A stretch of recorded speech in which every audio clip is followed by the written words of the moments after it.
We are joined today by Therese Daly. She's the president and CEO of 211 New York Incorporated, along with president and CEO of the United Way of New York State. Thank you so much for coming on and speaking with us today. Oh my gosh, thank you so much, Tom. I'm so happy to be here. Yeah, let's talk about 211, because I know that Sure. obviously we're talking about this. We're in the midst of the budget. We're less than a month from it being due. We'll see if that's the case, but that's for a different story for a different day. Yeah, different story for a different day. But when it comes to 211 New York, obviously this is a program that helps connect people in a lot of ways to resources. And we talk about this these days with affordability and trying to find ways can you just explain a little bit more about what it does so people can understand how it helps and the impact it makes? Awesome. Thanks for the question. So 211 is a helpline, and it is available to anyone in New York State who calls, and it is available 24/7, 365 days a year. And we have the ability to communicate in 180 languages, including hard of hearing. So we are able to help individuals find housing, income supports, food insecurity needs, clothing needs, job needs, mental health needs. We really range from A to Z on what we're able to help people with. And when it comes, so just if we can walk through this, you know, if Sure. someone has an issue with a bill or they're trying to find a place to live, they call the number and what do they get? You know, what kind of conversation is that? Great question. So an individual will call 211 and they will be connected to a network that is covering their area. Yeah. And they will say, you know, hi. They don't have to give their name.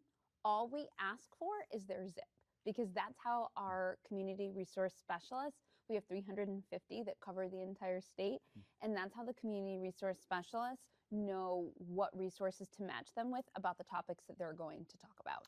So the person may say, hi, I'm having trouble paying my utility bill this year or this month. As you know, the prices have really increased recently, which has been really hard on New Yorkers. So the community resource specialist will say, thank you so much for calling. I understand how much stress you must be under. Here's what I can offer you. If you need help with a payment plan, we can set you up with this resource. If you are unable to make any payment until a certain date, we can help you with a program. And it will walk them through the different needs. Yeah, so in that case, you talk about the resources and programs.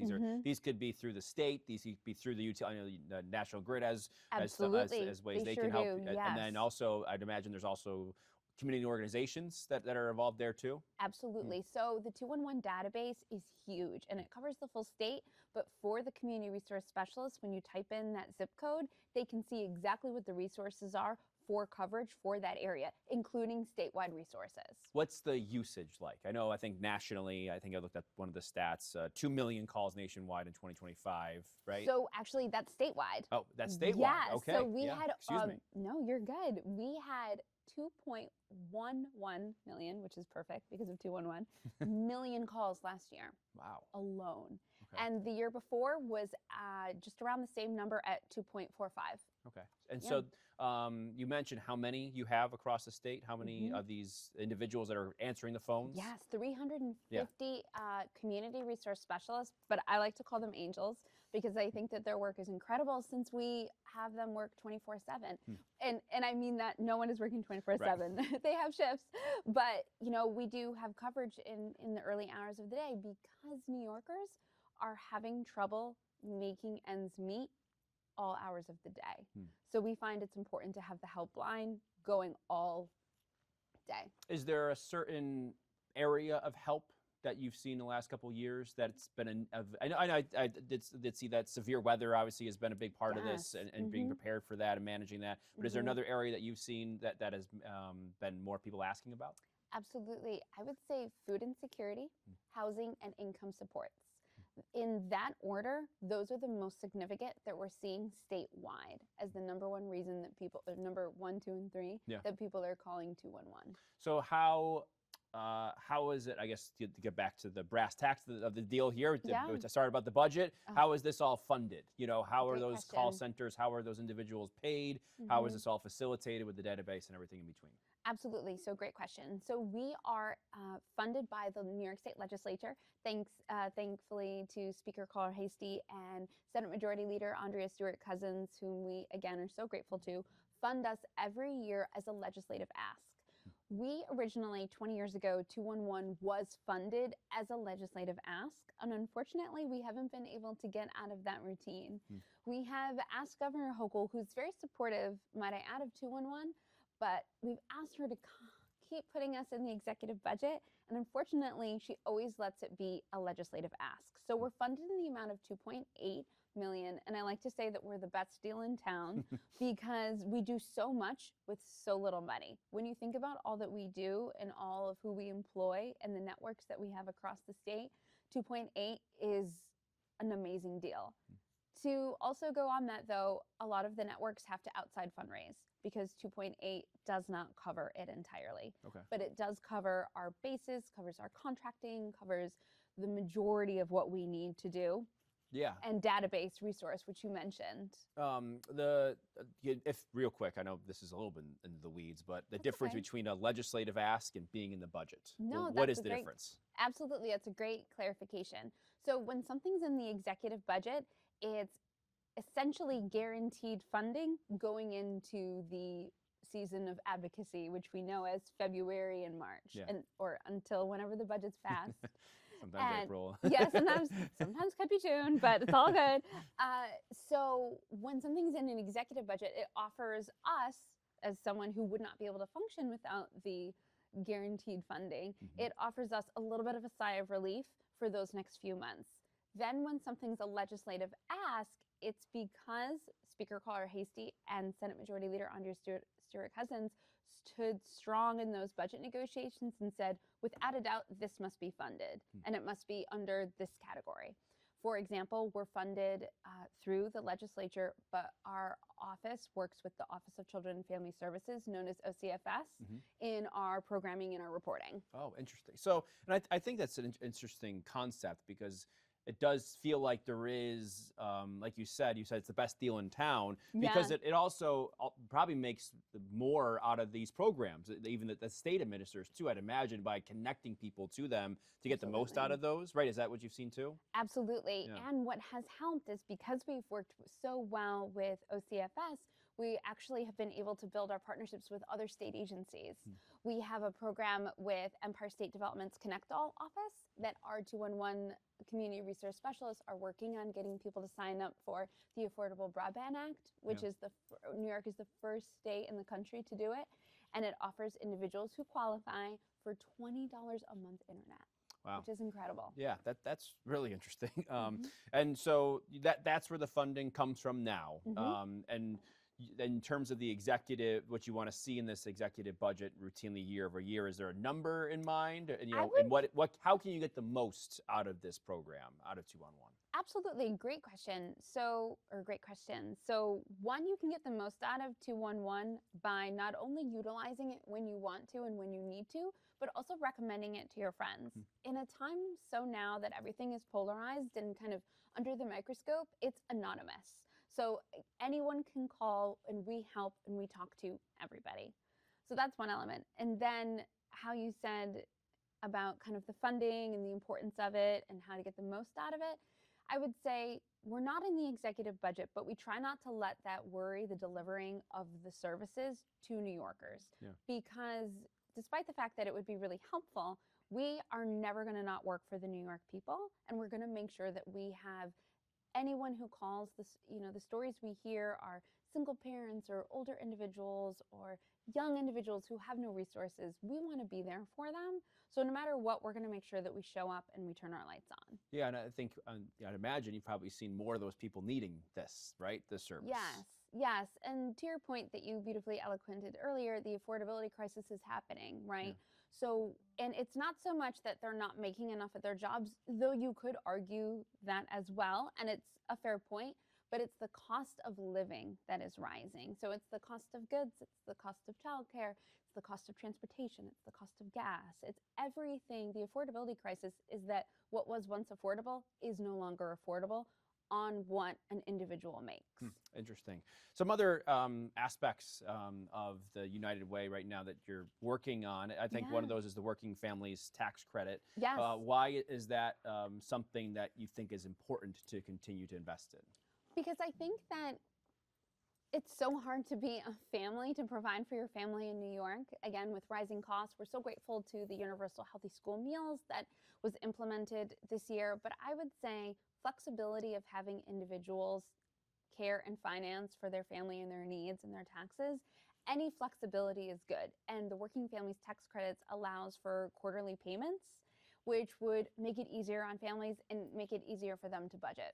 When it comes to tax credits, I was thinking about this coming in today. When it comes to tax credits, because when it comes, and I think I'll now apply this a bit more to childcare because I think it's more of a closer application. But a child tax credit compared to subsidizing child care. Yes. And I think there are some people that believe that this is better than that, right? Absolutely. And I've heard that from some on different sides of the aisle. What have you found that works, or believe that works when it comes to this? Well, I would say I think different strokes for different folks, unfortunately. What I will say is we find that tax credits long-term universally help more people. I would say that. In looking at the data and the research and what we know has been proven, especially in other states, what's worked, I would say tax credits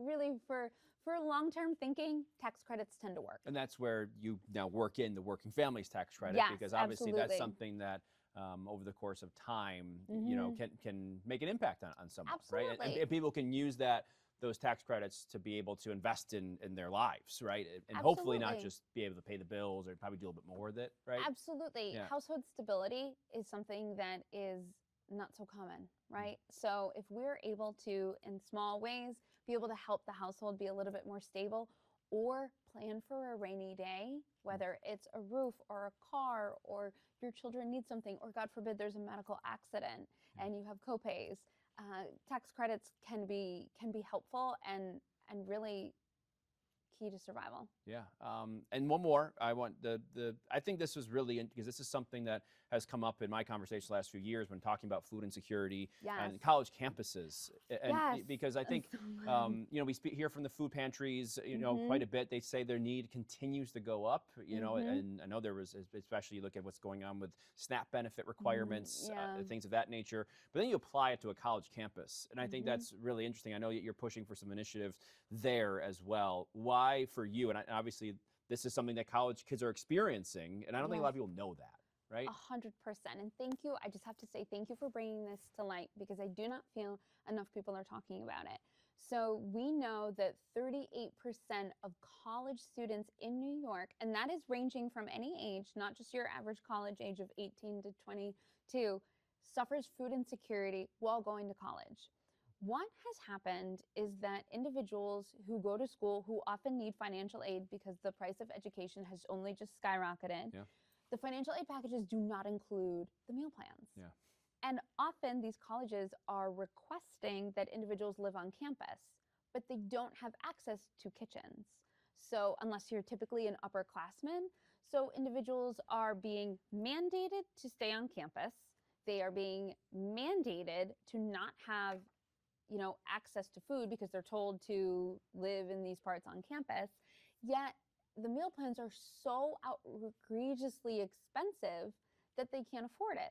So then they go hungry. And if we know anything, we know that no one can learn and live without food, right? So Senator Rachel May introduced this incredible bill, and it's really focused on being able to have task forces on campuses that would solve and work on the hunger issue, whether it's food closets and food shelves and food pantries, whether it's also subsidizing the meal plans, whether it's getting funding and scholarships towards meal plans. It's something, just looking at this issue and talking about it. I would also say that we're seeing a resurgence of pathways and individuals returning to work through certificates and programs and registered apprenticeships. And this applies to community colleges as well. Individuals often are wanting to better their careers and get that next job. And a part of that is being able to eat. And when you can't afford the prices that the food is being offered, it makes it impossible. Right. You think about being on campus, and if for some reason you're not on the meal plan, that means where do you go? Absolutely. And how do you get it? Is it down to the fast food, or is it down to, 100%. How does that work? Yeah. When I was in college, I didn't have a car. And at Siena, I went to Siena, you didn't really have a choice. And Loudon Road is intense on a quiet moment, let alone during busy hour. And it was a risk, you know, and not everyone feels comfortable taking the bus or having access to knowing how to take the bus. So it's a really big issue. And we know from our 211 data that food insecurity is the #2 issue. So anyway, it could go on. Yeah, it's really interesting. And just to sort of wrap this up, obviously with your roles now today and where you've come from before that, obviously this is, you know, you're working alongside trying to make an impact for vulnerable New Yorkers, right, at the end of the day. And I think that's really important. Why do you think that's important, and why is that something that's so important to you at this point? Well, thank you for the question. I would say because not everyone has had, to quote The Great Gatsby, not everyone has had the opportunities that others have had in life. And I think that it is the jobs of individuals who have had the ability to have a voice and have a position of power to take on having a voice for those that haven't had one. And we're all vulnerable, right? We're all vulnerable New Yorkers, just in different ways. And I think it's important not to stigmatize, I can speak, anyone who cannot, you know, provide for their family, because you never know when it could be you in that position. So it's good to make sure that we help everyone and we fight for everyone to have access to resources. Therese, thanks so much for your time. Appreciate it. Thank you so much, Tom. It was a pleasure.